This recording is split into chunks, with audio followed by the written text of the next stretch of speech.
المرأة مشاعر، وساعة لما بتلاقي ان انت لين معاها كده بتشيلك على راسها.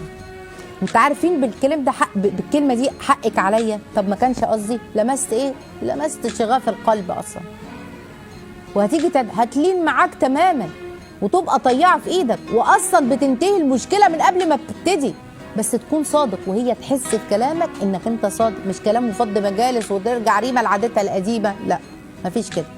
العلاجات لترميم العلاقة المكسورة بينك وما بين زوجتك اللي عايزاه تسيبك وسايبه البيت وتنهي الزيجة والكلام ده، انك تظهر حبك. يعني قول لها بحبك، حبك واحترامك الاثنين. والامر ده ما فيهوش يعني رقم واحد فيه جميل انك تقول، بس رقم واحد فيه الافعال يا جماعه. الافعال من فضلكم. يعني امدحها واشوف مميزاتها واقول لها هي بتفرح. على فكره هي بتفرح فعلا بالكلام ده لما تشوف في عينيك انها اولى اهتماماتك، وان هي اولى اهتمامات مش رقم 20، ان هي محل احترام عندك. وده بيديها انها مطمنه من ناحيتك. امان على فكره.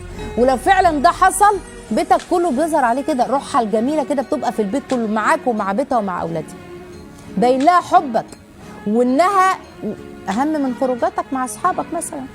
ساعدها وساعدها في امور البيت اللي هي بتعملها سواء في بيتك او مع اولادك. الرسول صلى الله عليه وسلم كان بيكنس البيت ويصلح ويخيط الحذاء بتاعه، وكان في خدمه ومهنه اهله. ده حب واهتمام. اخد رايها، اسمعها، امدحها. خلي كتفك ده هو اول ملجأ ليها بعد الله سبحانه وتعالى.